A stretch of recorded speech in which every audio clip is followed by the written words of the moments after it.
After 7 years of loyalty, 60-hour weeks, and building a team from scratch, I watched a 24-year-old who couldn't even use Excel become my boss.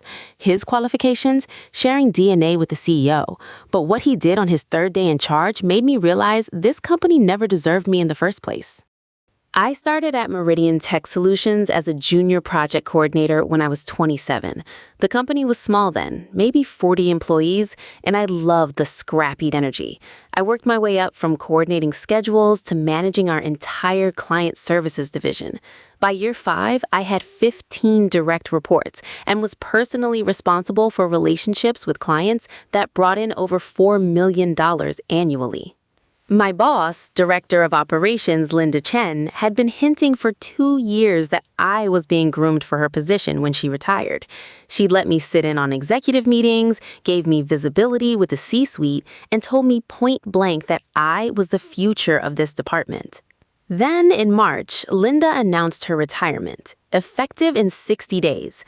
I immediately started preparing. I updated my portfolio, documented every win, every process improvement, every client I'd saved from walking. I had a presentation ready showing how I'd increased client retention by 32%. I was ready. 2 weeks before Linda's last day, our CEO, Robert Ashworth, called an all-hands meeting. I smoothed my blazer, heart pounding with anticipation. This was it. "I'm thrilled to announce that we'll be welcoming a new director of operations," Robert said, beaming. "My nephew, Brandon Ashworth, will be joining us from his previous role to lead this division into its next chapter." I felt the blood drain from my face. His nephew? His nephew? I looked at Linda. She wouldn't meet my eyes. Brandon Ashworth walked in wearing a suit that probably cost more than my monthly mortgage payment. He was 24, fresh-faced, with the easy confidence of someone who'd never been told no in his life. "Brandon brings fresh perspective and innovative thinking," Robert continued. "He's excited to learn from all of you." Learn from us. He was going to learn from us while being paid to be our boss. After the meeting, I cornered Linda in her office. "What happened?" I demanded, trying to keep my voice steady. "You said I was next. You've been preparing me for years." Linda sighed, finally looking at me with something like shame. "I fought for you, Maya. I really did. But Robert made the decision weeks ago. This was always going to be Brandon's landing spot. I'm sorry." Landing spot? What does that even mean? He had some difficulties at his last company, his father's company, actually. Robert promised his brother he'd give Brandon a fresh start somewhere he could prove himself. I laughed, but there was no humor in it. So I lost my promotion because Brandon needed a participation trophy? Linda didn't answer. She just started packing her desk. Brandon's first day was surreal. He spent the morning wandering around, introducing himself, cracking jokes, treating the whole thing like a networking event in a country club. He didn't ask a single question about our clients, our processes, or our team. Day 2, he called me into his new corner office. "Maya, right?" He gestured vaguely at a chair. "Linda left me some notes, says you're like the expert around here." "I've been managing client services for 5 years," I said carefully. Cool. So I'm gonna need you to basically keep doing what you're doing. Just loop me in on the important stuff so I know what's happening." "You want me to do my job and keep you informed about what I'm doing?" "Exactly." He grins like he just solved world hunger. "We're gonna be a great team." I walked out of that office and went straight to the bathroom, where I locked myself in a stall and cried for 10 minutes. But I pulled myself together. I had bills to pay, a team depending on me. I told myself I could make this work. Then came day 3. We had a quarterly review call scheduled with Thornton Industries, our biggest client. They were responsible for almost $1 million in annual revenue. I had been managing their account personally for 3 years, and the relationship was solid but required careful handling.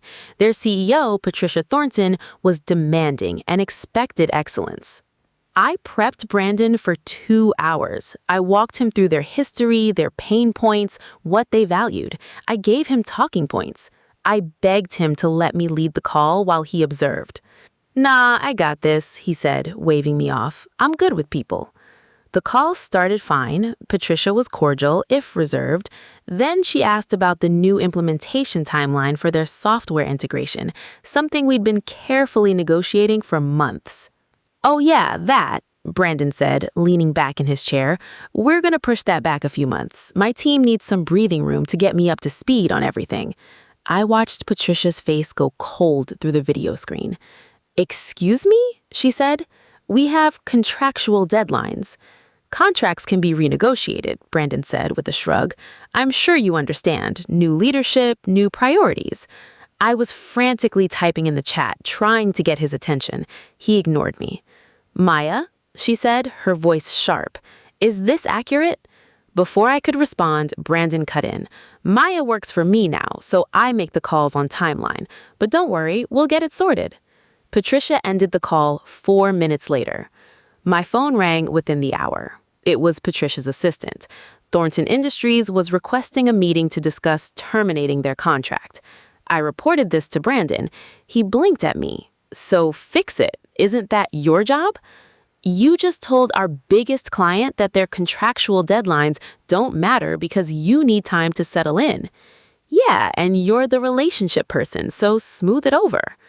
I spent the rest of the day drafting apology emails, damage control strategies, anything to save this account. I worked until 11 p.m.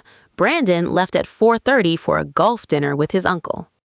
Okay, I have to pause here because this is the moment I started questioning everything. Was I wrong to be this angry? Should I have just kept my head down and cleaned up his messes? Hit subscribe if you think I deserved that promotion over someone who couldn't even last 3 days without nearly losing our biggest client. And tell me in the comments, have you ever had to train your own unqualified boss? Because what I'm about to tell you next made me realize exactly what this company thought I was worth. Over the next month, Brandon's incompetence became a daily disaster.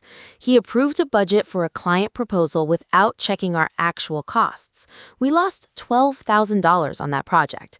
He scheduled a team-building event on the same day as a critical client deadline, then got angry when people prioritized work.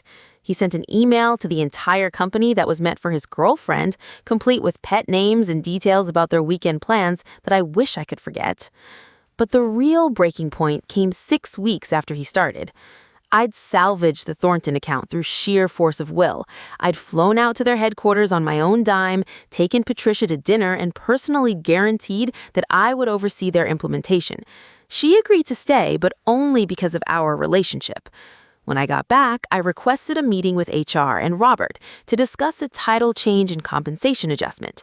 If I was doing the director's job while Brandon played CEO's nephew, I deserved to be paid for it. The meeting was scheduled for a Thursday afternoon.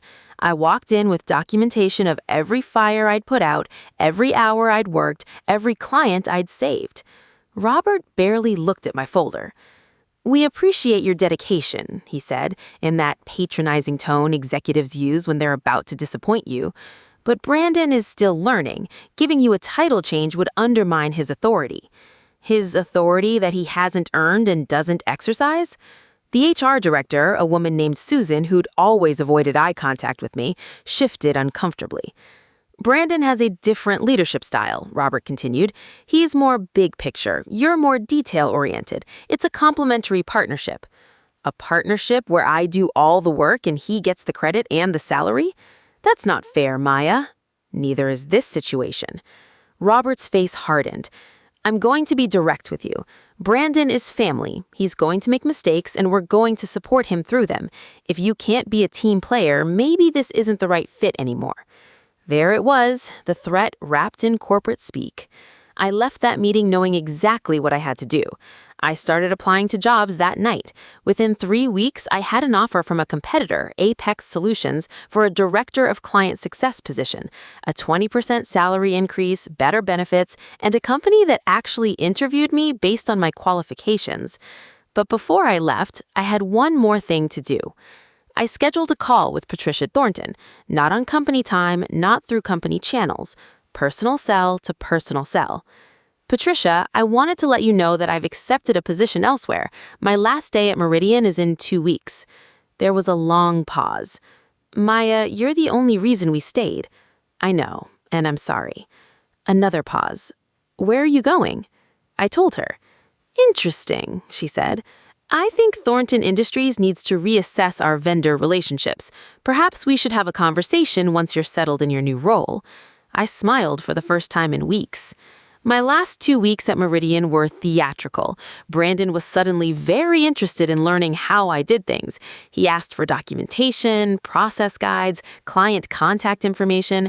I gave him exactly what my job description required: basic handover notes. The detailed playbooks I'd built over 7 years, the relationship insights, the client preferences, the unwritten rules that made everything run smoothly, those lived in my head, and they were leaving with me. On my last day, Robert called me into his office for an exit interview. "I'm disappointed, Maya," he said. "I thought you had more loyalty than this." "I was loyal for 7 years. Loyalty has to go both ways." "We were grooming you for growth." "No, you were using me to prop up someone who couldn't do the job himself. And when I asked to be recognized for it, you threatened my employment." He had nothing to say to that. I walked out of Meridian Tech Solutions for the last time with my head high and my phone already buzzing with a text from Patricia confirming our meeting for the following week. 3 months into my new role at Apex, we officially signed Thornton Industries. The contract was worth $900,000 in the first year, with expansion opportunities. Patricia told me she'd already received 4 frantic calls from Brandon trying to save the relationship. She'd let them all go to voicemail. I also heard through former colleagues that Brandon had lost 2 more major clients, and that Robert was bringing in a consultant to, quote-unquote, support his leadership, the same role I'd been performing for free. Sometimes I wonder if I should have fought harder, made more noise, forced them to see what they were losing. But then I remember Robert's face when he told me that family was more important than competence. Some battles aren't worth winning. Some companies don't deserve your fight. I'm at Apex now, building something new with people who value what I bring. And every time I sign a new client, every time I hit a bonus, every time someone asks for my expertise, I think about Brandon Ashworth sitting in that corner office wondering why nothing works the way it's supposed to.